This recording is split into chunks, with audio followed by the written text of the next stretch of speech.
All right, y'all, welcome to the Scott Horton Show. I'm the director of the Libertarian Institute, editorial director of antiwar.com, and author of Provoked, How Washington Started the New Cold War with Russia and the Catastrophe in Ukraine. Sign up for the podcast feed at scotthorton.org or scotthortonshow.com. I've got more than 6,000 interviews in the archive for you there going back to 2003. And follow me on all the video sites and X at Scott Horton Show. Hey, you guys, on the line, I've got Joseph Solis-Mullen, and he is a professor at Spring Harbor University in Michigan, and he's a fellow at the Libertarian Institute, where he writes really great stuff. And we published his books, 2 of them already, right? Welcome to the show. How are you doing? I'm good, Scott. Thanks. How are you? Thanks for having me on. Very happy to have you here. You know, I have your book here, and I plead busy as hell. It's not my fault. I haven't read it yet. I published it, but I haven't read the latest one on the national debt. You want to tell us about it for just a minute, and then I promise we're going to catch up on that. Sure, no problem. It's just a primer on what the national debt is and how it works, and then why it matters, which is, of course, why the book is subtitled the way it is. But I basically just wanted to explain to people the mechanics of how the national debt works, what it actually is, and why it's not going anywhere, basically, and my case for basically a default as soon as possible. That is, of course, not what's happening. We're going in the opposite direction, despite what you may hear about the Department of Government Efficiency's efforts, which I hear those votes were canceled anyway. The problems are structural. It's a $1 trillion military budget. It's huge entitlement outlays. Until those things get seriously cut, the deficit is only going to persist. It's actually going to grow, which means the debt is going to continue to grow, and very soon interest on the outstanding debt is going to completely overwhelm all other categories of government expense. So it's a book that explains how that came to be, and some of it's kind of boring stuff about like treasury auctions, primary brokers and dealers, and who holds the debt and what different maturities mean. And so I just wanted to give the public something to kind of demystify an issue that I think should be front and center, but is almost never. And when it is, it's usually just a political football. So, yeah. So it already made news that the interest on the debt every year is more than the military budget, which the official one, I mean, the unofficial one is really 1.7 trillion as good old, not Hartung, not a story. There's 3 great guys on the Pentagon budget. Hartung, a story, and I want to say Spinney, but that's not right. It's not him. It's God dang. I used to be smart. Anyway, Andrew Coburn wrote it up at his Substack. 1.7 trillion, Andrew Coburn, and the great expert who I like and am accidentally terribly disrespecting here, whose name I'm forgetting. He shows all his work too. It's on the tip of my tongue, I swear to God.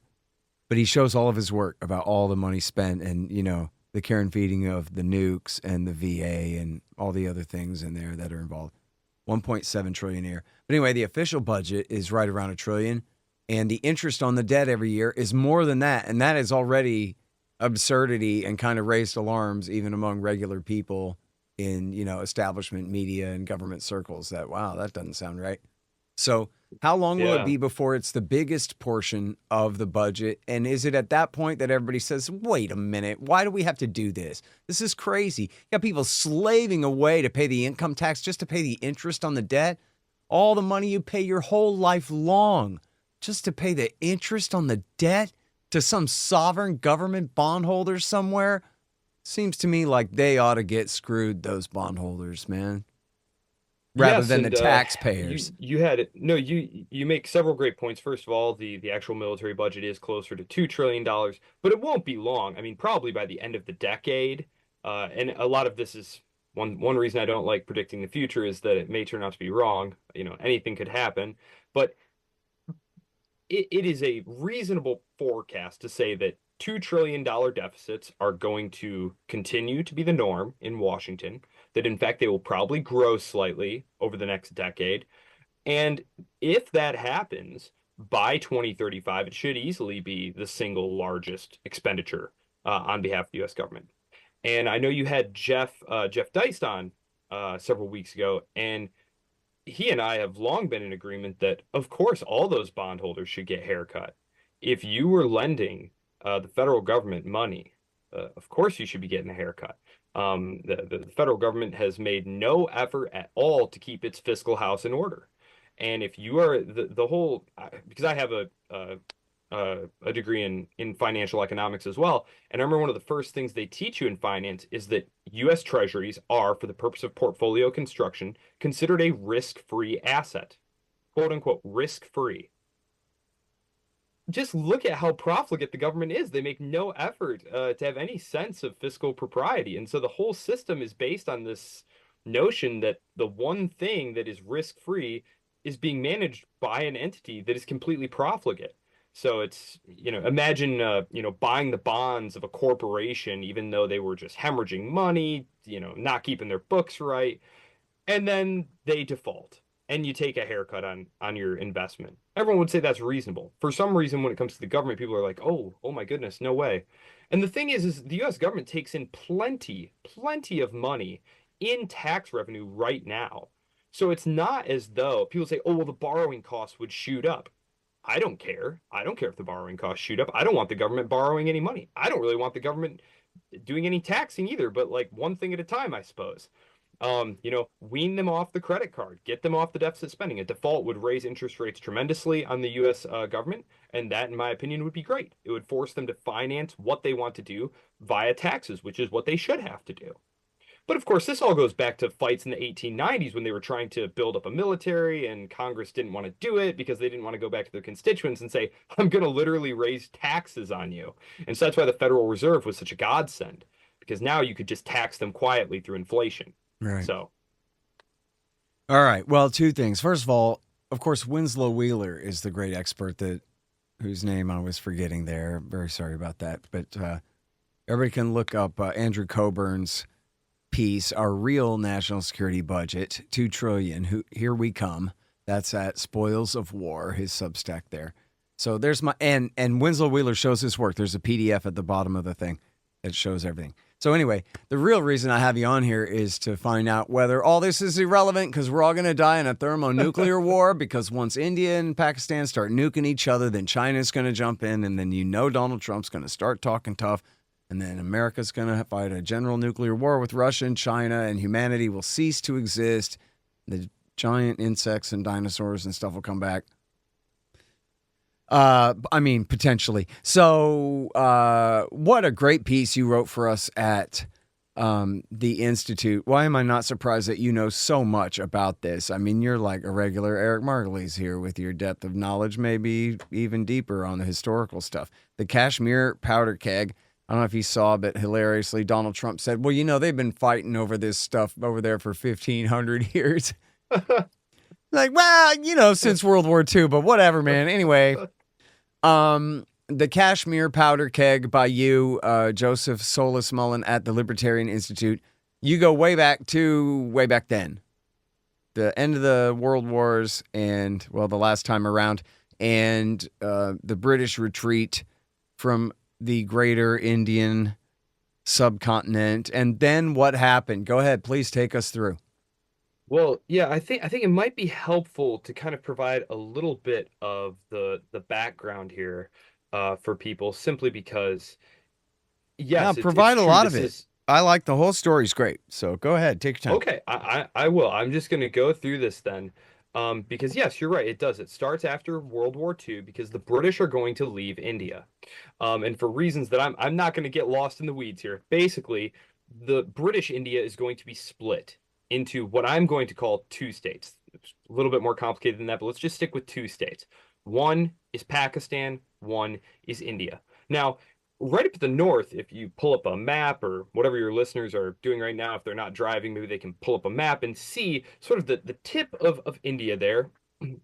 There was a princely state, and basically what happened is when the British left, all these little princely states that hadn't been directly administered as part of British India, these were kind of like their puppets, their clients. who were allowed to stay in power so long as they served the British Raj effectively. So what you had is this large princely state up there in the north, and basically the Hindu Maharaja said, "I don't want to be part of India or Pakistan. I want to choose option C, our independence." Now, this was considered totally fine.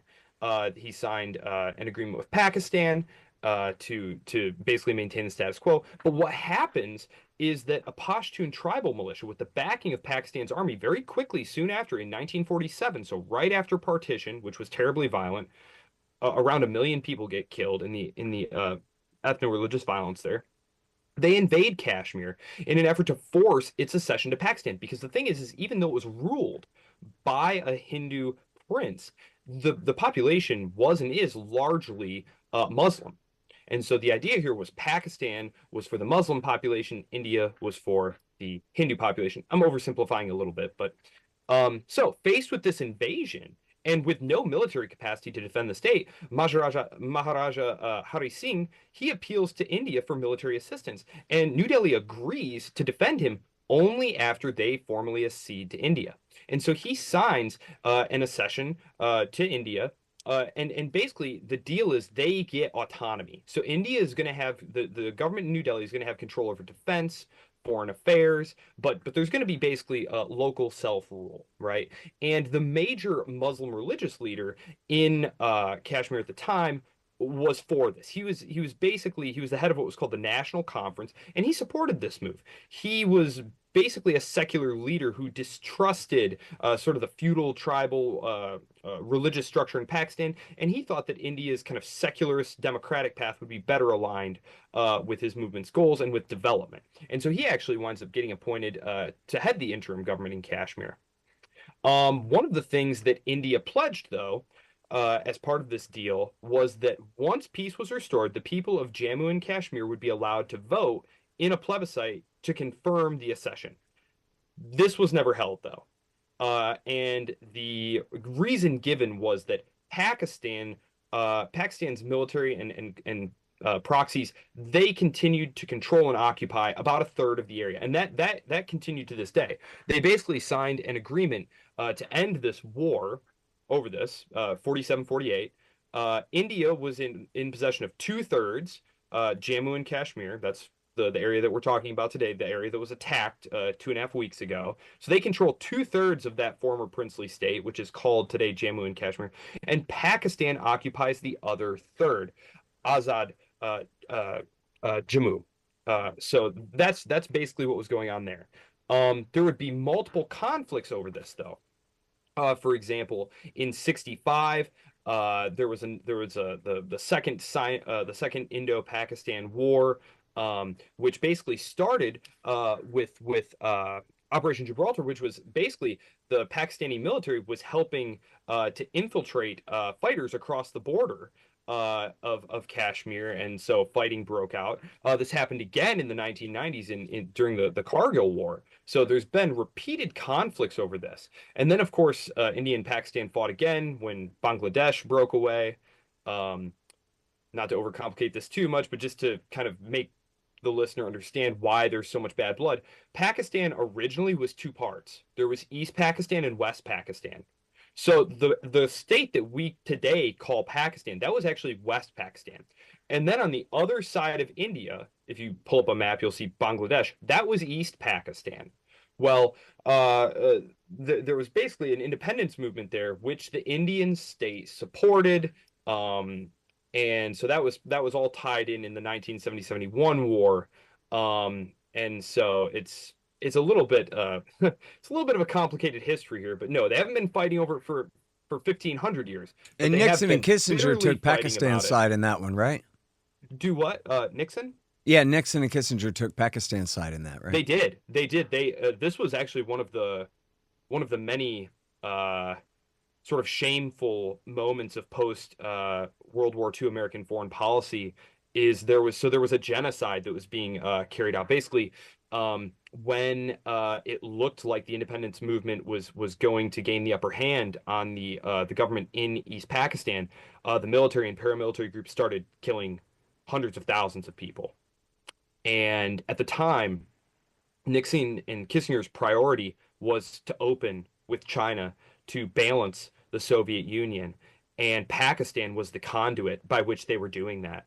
And so Kissinger basically ignoring what the diplomats on the ground were telling him, because the diplomats on the ground, people can look up the Archer Blood telegram, where he essentially said that U.S. policy here is morally bankrupt. He was promptly disciplined and reassigned after that, but Kissinger just told uh, Islamabad, just do what you need to do and do it quickly, um, and continues to supply them with arms and with diplomatic cover internationally. So yes, a very shameful moment in U.S. foreign policy history there. Regrettably one of many. But yes, it's true. Nixon and Kissinger did take Pakistan's side. Hey, by the Um, way, I'm sorry to interrupt, but just for the yeah. Bangladeshi fans of the show, Fool's Errand has now been published by two different groups in Bangladesh, like within a week of each other. And one of the guys translated Fool's Errand and Enough Already, both. So if you're Bangladeshi, keep an eye out. Anyway, go ahead. No, that's really cool. Yeah, so well, let's see. So that's those are the major wars. So then there was the Kargil War, which was in '99. That was a similar situation there. Um, but maybe I should speak to, because that was again where there were insurgents coming across the border with Pakistani help and assistance and actual Pakistani troops. Maybe I should talk a little bit about how it was that you started to get an insurgency in Kashmir, because That's what I was going to initially, say is enter the bin Ladenites who are yes, oftentimes enter the controlled bin by, Ladenites. Precisely. yeah, That's precisely it. Is initially, as I said, there was resistance to joining India, but it wasn't violent. It was just a political difference of opinion. It was a minority opinion. However, eventually there will start to be a lot of violence in the 1980s, and it will have a lot to do with the bin Ladenites next door. So, okay, in 1987, this was a big turning point. So, political disillusionment and electoral fraud in 1987. So, a coalition of opposition parties, the Muslim United Front, which had a strong base among the young and religiously inclined Kashmiris, ran against the ruling National Conference. These were the secularist Muslims aligned with New Delhi. They were aligned with India's National Congress Party. So, despite a lot of support, the elections were pretty blatantly rigged in favor of the ruling party. This radicalizes many of the youths who start, some of whom start to join armed insurgent groups. Now, um, Islamist ideology starts to quickly infiltrate, and you can stop me if you've heard this one before. Initially, a small group of secularist freedom fighters are eventually sort of squeezed out by radical fundamentalist hold Islamist it, hold it, hold it right terrorists there. I've heard this before. No, I'm sorry. Go ahead. backed by a U.S. Client state. So of course they start pouring in the Afghan jihad against the Soviets in the 1980s. There's a bajillion weapons floating around. It all spreads into Kashmir. Pakistan's Inter Services Intelligence, the ISI, starts supporting these militant groups in Kashmir. So the secular nationalists, people like the Jammu and Kashmir Liberation Front, the JKLFF, they get squeezed out by the early 1990s. So very quickly, we're talking about from the late 80s, 87, 88, 89, all of a sudden by the early 1990s, the insurgency is almost entirely Islamist in its orientation. Groups like Hizbul Mujahideen, Jamaati Islami, and then there would be later groups. Pakistan, of course, loved this. Pakistan saw this as an opportunity to bleed India. It provided weapons, training, sanctuary across the border. Again, stop me if you've heard this one. This, of course, leads to the Indian government responding with very heavy-handed military crackdowns, deploying hundreds of thousands of troops, starting to do all those things that, counterinsurgency always resorts to, going all the way back to, our earliest examples of this kind of warfare: arbitrary detentions, extrajudicial killings, torture, disappearances. This alienates the Kashmiris further and feeds the insurgency. And groups like Amnesty International and Human Rights Watch documented very widespread abuses by Indian security services during the 1990s. Um, so it really it made the situation much worse. There was already a lot of high unemployment and economic stagnation in the area. If you pull up a map of the region, you'll see that it's topographically a very challenging area. Geography isn't necessarily destiny, but it does play a very strong role in what type of economy and prosperity you're going to have in an area. And it was always going to be challenging, even if you didn't have a lot of ethnic tension and bloodshed, which of course they have. So a lot of young men find an income and employment and purpose in the military. So yeah, that's sort of where that came from. And it has continued. So In other words, the point being that I guess what you're saying is dating back from the time before partition and everything, it was already a Muslim province ruled by a Hindu prince. And yes. then, so that's essentially been the status quo this whole time, is the Indians claiming on to what was historically by title theirs, but which is actually inhabited by people who would more naturally go with Pakistan, or they would just as soon have Well, independence. I India is very interesting. I teach a class on India, and one thing that I spend a lot of time talking about is our modern notions of like homogeneous, ethno-linguistically homogeneous nation states is a very recent construct that just doesn't work with a lot of the complex societies in places like Africa or the Indian subcontinent, which have very complex uh, identity dynamics. And Europe was actually quite similar. It's just that we've kind of forgotten because these differences were eradicated over the course of the modern period. So if you go back to the place that we call France in 1200, you've got about 7 or 8 different languages. You've got lots of different religious minority groups, sometimes fighting and stuff. You have sometimes their lord is a different religion and there were fights over that. The idea that you have to be ruled by someone who speaks your language and is your race or ethnicity, like, that's just kind of very new. And there was really not a huge problem. Like conquest regimes were perfectly regular as part of the Indian experience. I mean, there had originally been uh, various Hindu people there who were conquered by Muslim overlords. And so the Muslims ruled the Indians, and then gradually populations moved around, interbred, converted, regimes were toppled. Oh, now a Hindu is ruling all these Muslims, and it's like it wasn't like a big deal. I mean, obviously violence is part of state acquisition. It always has been, but no, it wasn't. It was not a huge deal, really. There's tons of great books on like from voting to violence, like democratization and nationalism breeding conflict as these complex identities that maybe had a lot of different vectors that they were attaching to, maybe like clan, religion, ethnicity, language, I mean, all these different things moving in different directions, cross-cutting each other. All of a sudden, you started to get them being solidified and saying, no, this is the important identitarian mark. It's either you're a Muslim or you're a Hindu. And if you're a Muslim, you go here, and if you're a Hindu, you go here. And it's a lot of times these nationalist elites who want power, and this is a way to gather support for themselves. This was a big part of what drove violence in the former Yugoslavia, which I know you've written a lot about. It was these elites who wanted power and these ex-communist elites, and so they seized upon nationalism, ethno-nationalism, as being, I'm the defender of Serbs, or I'm the defender of Croats, or whatever the case may be. So really trying to hype up these differences is something that nationalist demagogues want to do. And I think it's something too that the current party in India very much plays to. This is the BJP. This is Narendra Modi's party. One thing that I think is interesting is you had this gradual loss of power by the Indian National Congress Party, which was the Independence Party, the party of Gandhi and Nehru.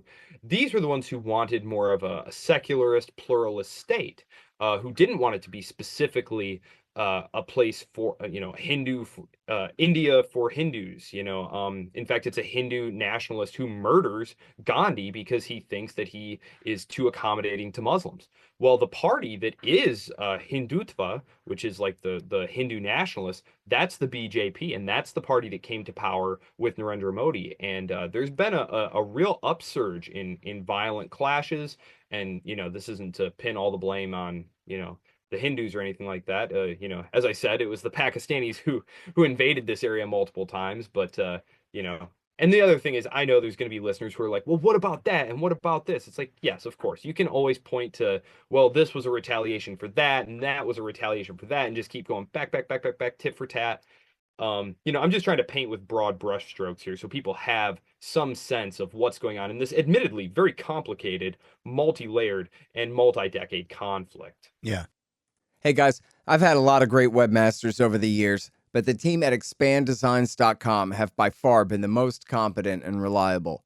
Harley Abbott and his team have made great sites for the show and the Institute, and they keep them running well, suggesting and making improvements all along. Make a deal with expanddesigns.com for your new business or news site. They will take care of you. Use the promo code SCOTT and save $500. That's expanddesigns.com.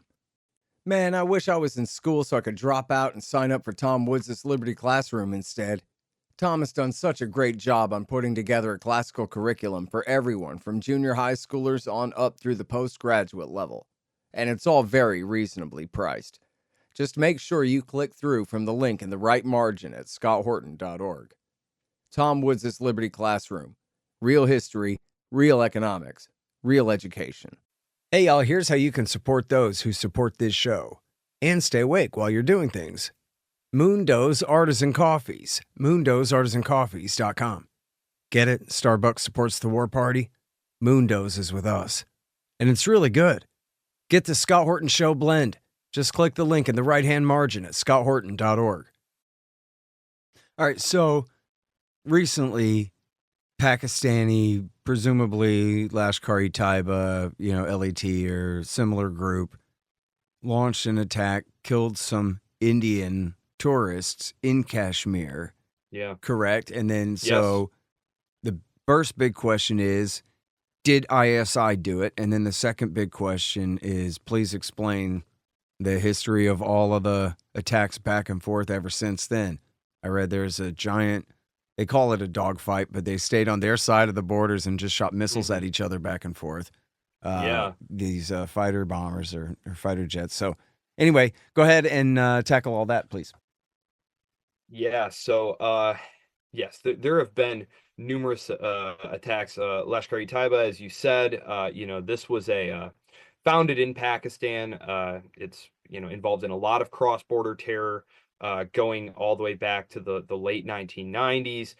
They were the ones who conducted that horrible Mumbai attack in 2008. And it should be noted that while these groups have obvious ties to the ISI, to the point where there's pictures of them, together, contacts between the groups. I'm sorry, I don't know if we said, but that for the audience, that's Pakistani Inter-Services Intelligence, which is their CIA. Right. Yes. They're well documented. Jaish-e-Muhammad, al-Badr. I mean, these groups have contacts. There's regular pictures of them meeting high-level leadership at funerals. Recently, there was a member of the ISI at the funeral representing the government, and there's one of the terrorist leaders there. So and these groups take credit for these attacks. The Pakistani government always says, "Hey, we had nothing to do with it." 2016, the Uri, 2019, Pulwama. They always say we had nothing to do with it. We're being unjustly blamed. The same thing recently, the attack on the 22nd in Pahalgam, where 26 tourists were killed. 25 of them were Indian. I believe one of them was Nepalese. But yes, terrible attack. This one was particularly heinous because usually these terrorist groups try to target the police or military or paramilitary or other government institutions or representatives of Indian control and state power. This was an attack on a soft target, a civilian target here. So yes, there was a lot of pressure on Modi to respond. They did. They launched Operation Sindoor, and they struck inside Pakistan. So this had happened back in 2019. They had made some strikes on what they said were terrorist training facilities in Pakistan, right across the border. That was the first time that had happened, though, since the 1970-71 war. So these are not good trend lines that we're seeing here. We had a long period where there was sort of an attempt to keep any kind of violence below the level of like actively attacking across the borders. But 2019, that was the first time that happened. It happened again a few days ago. As you mentioned, then the Pakistanis responded. They wound up having, as you said, I don't know how to describe it, not really a dogfight, but like you said, there were drones and fighters and exchanging fire. And so there's also been other actions that have been taken. For example, the Indus Water Treaty, which had been in place, golly, since before you and I were born, because Pakistan's agriculture is very heavily reliant on the east-west running Indus River. So there's the Indus River, which flows from about the center of India there, flows into Pakistan. The Ganges flows the other way. So that treaty had been in place through thick and through thin in order to ensure water access there. And the Indian government has suspended that treaty at this point. Not sure what their next move is going to be there, because obviously I don't think it would be a good thing for the Indian government to cause some kind of like drought-induced famine in eastern Pakistan, because that's going to cause displacement, and that's probably going to cause major problems on its western border, where Kashmir and Jammu are, for example. So I don't know that they would want to do that, but they have suspended it.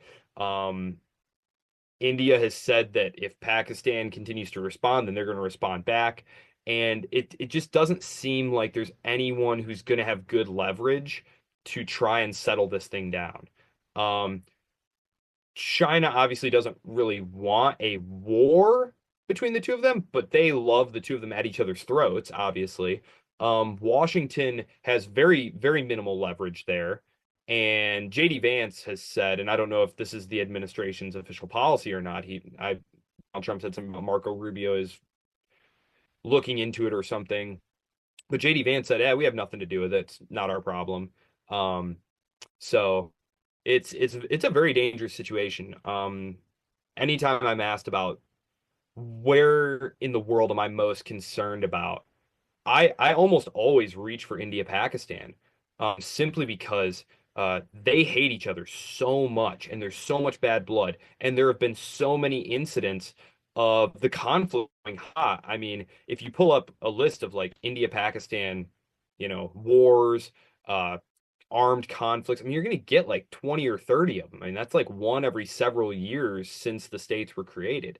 And these guys have nuclear weapons, and they've already shown since they got nuclear weapons that they're willing to still fight about things. And if neither side is willing to de-escalate, I mean, there's no question India's conventional military power is far superior to Pakistan's. And golly, it's just such a scary situation there. Pakistan state structure obviously is highly unstable. Pakistan has a bajillion problems. The state is bankrupt, living on the IMF is trying to work with them. There's all that internal political instability there after what happened with the charges against Imran Khan and arresting him, and basically they're going to try and lock him in prison for the rest of his life, I'm sure. So the new government there in Islamabad is already feeling a lot of pressure.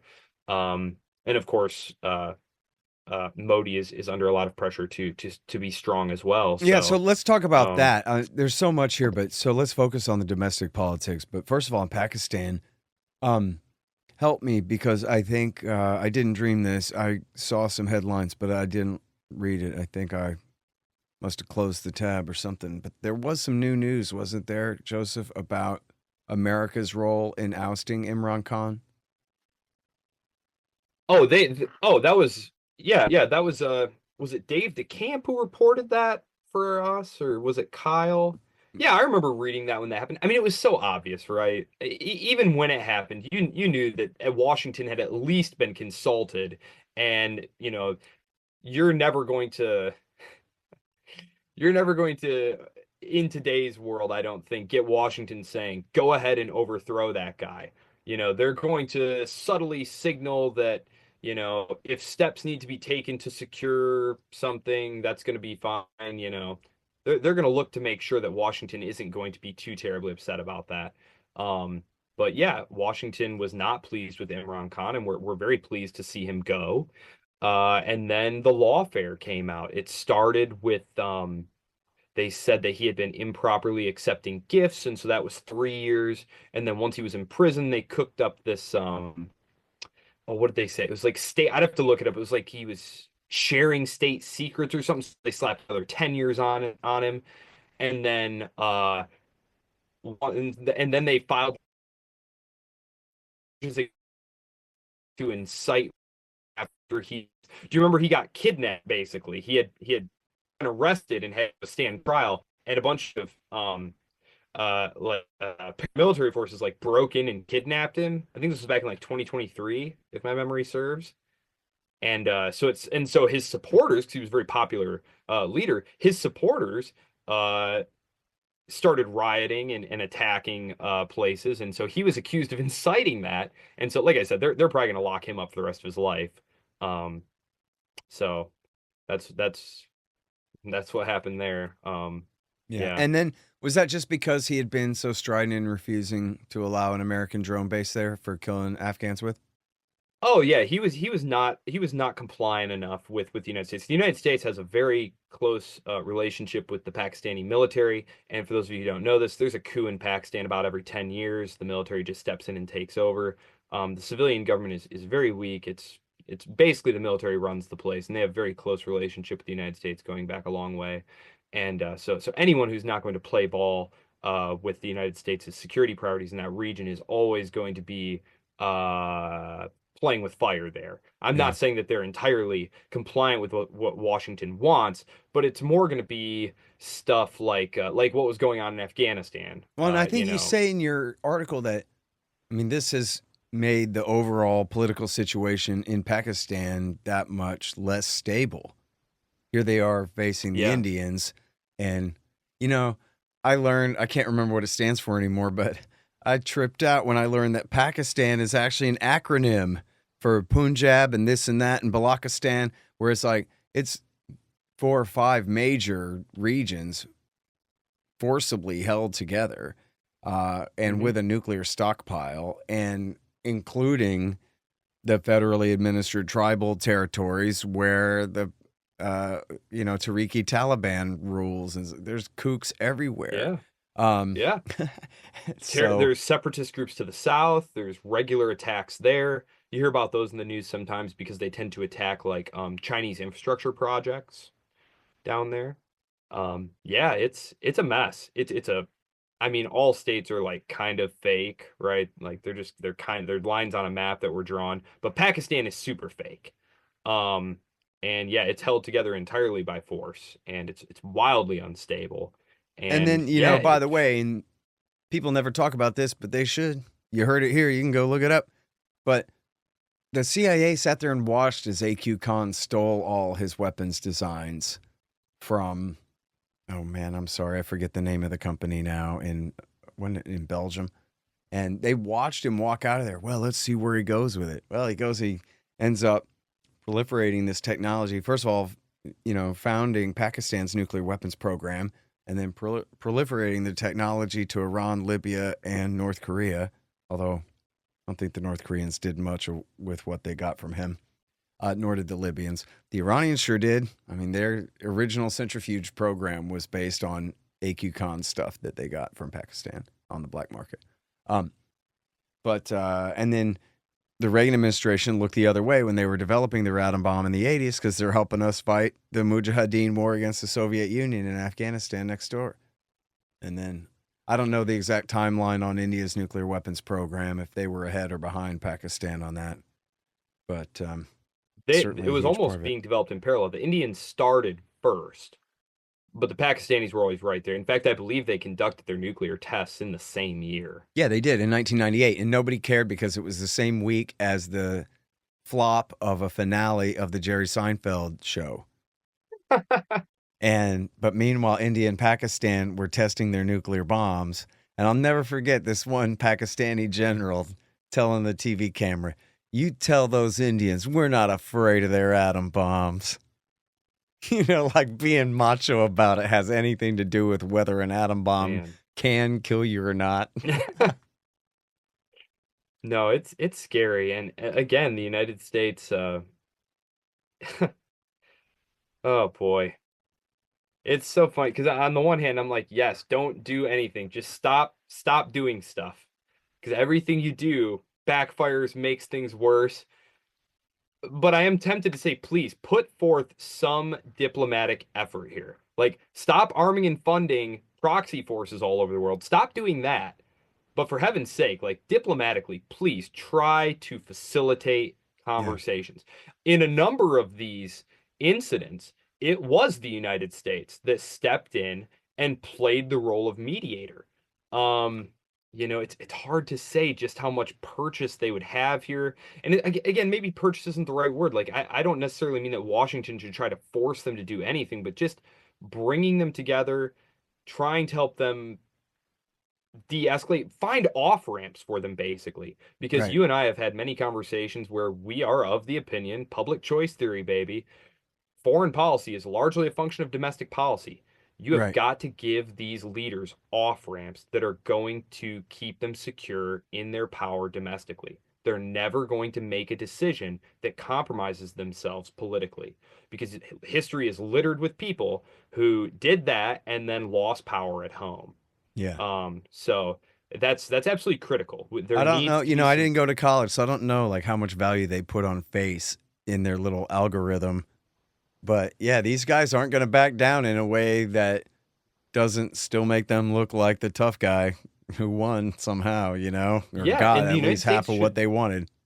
Yeah, and if the United States is going to do anything in the world, it should try to provide off ramps for conflicts like these. Which, by the way, I thought it was notable, and I don't know how meaningful. I guess ultimately it wasn't meaningful enough, but the Indians, after their initial raid, said, "Listen, we didn't hit any military targets. We only hit these kooks at their house, and you know it. So don't freak out. This was a de-escalatory air raid," they called it, which, come on. But they were sort of leaving the Pakistanis an off-ramp there. They're like, look, we're not trying to go to war with you, but we're not going to sit here and let these kooks do this stuff. Yeah, no, I absolutely agree with you. I thought that India, when they hit them, they said exactly that. They said, look, we are not trying to escalate this. We view this as over now. We hit the terrorists' camps, but there were a lot of civilian casualties. It was super unpopular in Pakistan. How dare those Indians do that to us? They hate each other, like super hate each other.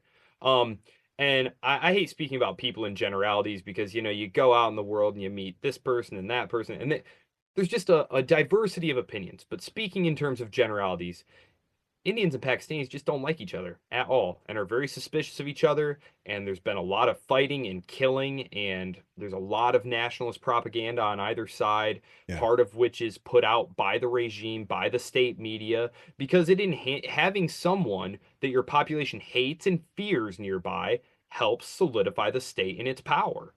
And that is, of course, the number one goal of all states. Longhorns versus Aggies. It works, man. It works. People join up sides in this stuff. Yeah, you need someone to hate. And so I wasn't surprised that the Pakistanis did not take that off ramp, because it would have made the government, which is very weak. The government of Shahbaz Sharif is very weak. They're the ones who took over after they basically just cooed Khan out of power there. So they have very little legitimacy, very little love. The country is broke. I mean, there's been all sorts of natural disasters in Pakistan too over the last couple of years, like flooding and different things like that. And so there's all sorts of problems going on in Pakistan, terrorist attacks in the south, problems to the northwest. So there's no end of problems there, and the government is pretty incapable of solving any of them. I mean, all governments are bad at solving problems. The Pakistani government, though, is especially bad at solving problems. Well, you talk And about in your article how the Indians are going to always kind of look askance at the United States because even though we pretend to be allies with both, we, I guess flip back and forth. I guess now you'd think that we favor India more because they're the ones who are adversaries with China. We're trying to hem them in, and China backs Pakistan. But there's enough flipping back and forth there for both sides to be real skeptical of American leadership. And that's the thing, is that it just seems so obvious that if America wasn't an empire but held all of its power in reserve, but just wanted to host peace conferences all day where we make no promises of any aid or interference on our own behalf, but just you can borrow our wood-paneled rooms to sit in and talk, and we've got expert diplomats here who can help bridge the gap. A lot of the times when people are in an argument, a third person can just see the compromise that neither side is willing to say out loud, or it can't quite get their head around, but is obvious to somebody else. We could do all that all day. yeah, A limited constitutional republic that hosts peace conferences all the Talking time. shop. There's a cool reputation for the USA to have. yeah. Instead, And sometimes it works, sometimes it doesn't. yeah, and instead, but like even now, if J.D. Vance said, hey, you know me, my wife's Indian, and so I care about this, and we're going to intervene now and do something about it. Well, that would just raise all kinds of questions about America's dog in the fight, because America's the world empire, and we have That's interests in exactly right. Pakistan. We have interest still in Afghanistan and wherever else. So, Mhm. Yeah, and the Indians mistrust the United States because the United States took Pakistan's side basically forever, because the Indians refused to align with the First World during the Cold War. They were one of the preeminent Third World non-aligned countries, and in fact, they got their military hardware from the Soviets. So that was a huge strike against them in Washington's eyes. So for most of the Cold War, the United States didn't start having cool relations with New Delhi until really the 90s, when the Pentagon and the State Department were starting to kind of look around like, so where's our next enemy going to be? China, maybe. And so they started trying to butter up the Indians for the future. And that's I think it was called the 1-2-3 agreement in the early 90s under George W. Bush, where they helped the Indians along with the nuclear program, basically, gave them a boost, started trying to get them to buy American equipment, just kind of prepping them and then getting them in the Quad and doing other things like that. So, but the Indians remember, and the Indians aren't stupid. The reason they didn't want to join the Cold War is because they didn't want to be someone else's dupes. They wanted to be their own country, to be a neutral state. And they've really tried to keep Washington at arm's length in terms of its attempt to encircle and contain China. New Delhi has its own beef with China, but it doesn't want to be the running dog for Washington, you know? all right. So now what? I mean, everybody's going to chill out because what are you going to do? Have a nuclear war? Or, yeah, we're going to have a nuclear war. They've fought each other multiple times. The fighting since they've had nuclear weapons stayed below the nuclear threshold. I honestly don't know. Like I said, I don't like making predictions about the future because they may be wrong. I'm very nervous about this. This is my number one least favorite spot in the world because they have nuclear weapons and they hate each other, and the internal domestic politics are very, very divisive and very driven by distrust and dislike. And Well, and there's this intractable argument over this massive territory of Kashmir. yeah, they both claim it. Yeah. They both claim that the other side illegally occupies the territory. Yeah. And the Kashmiris, some of them want independence, some of them want to join with India, some of them probably would rather be part of Pakistan. I mean, it's a huge mess. It's a huge mess. And there's tons of weapons and terrorism, and China even claims part of it, right? Yeah, is it part? Yeah, you know what? I think there's like a little part of it maybe that is part of the India-China border dispute there. I'd have to look on a map. It's very close to that region right there along the Himalayas there. Yeah. But China doesn't really get involved in this particular issue.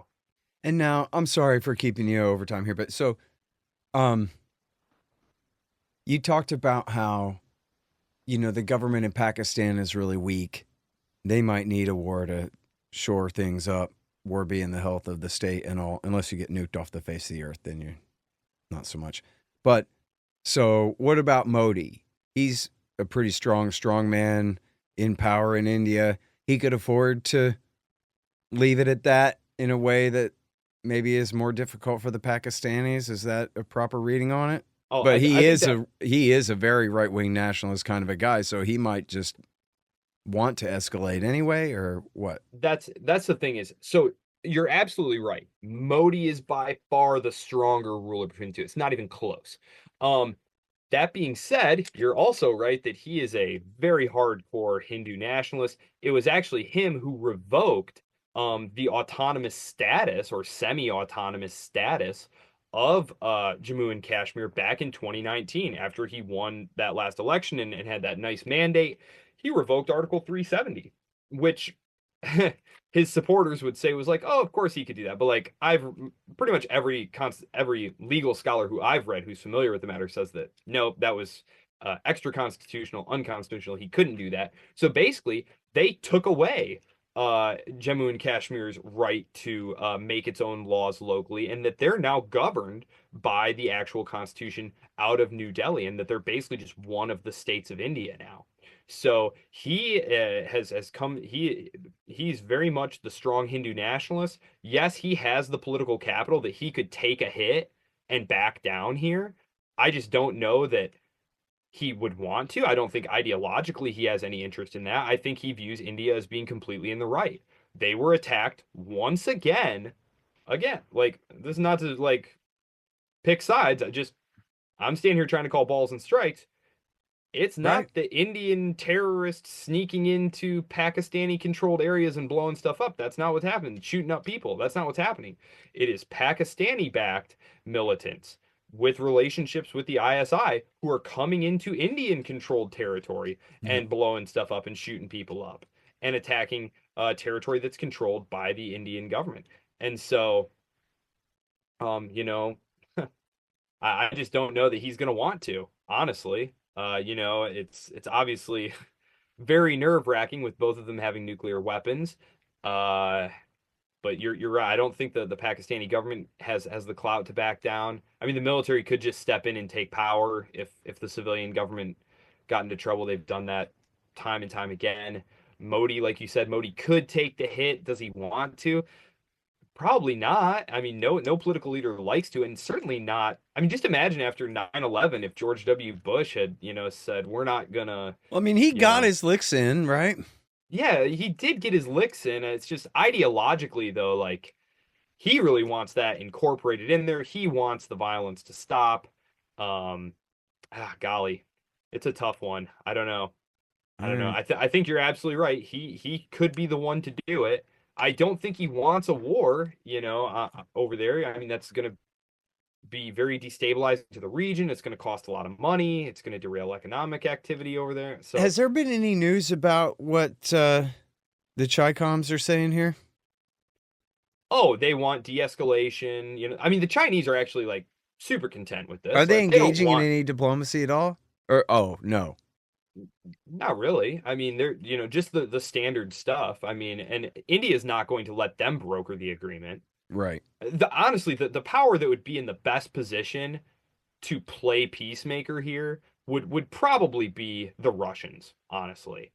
Um, Simply because neither side has any reason to hate them or mistrust them, and they both get really good stuff for them.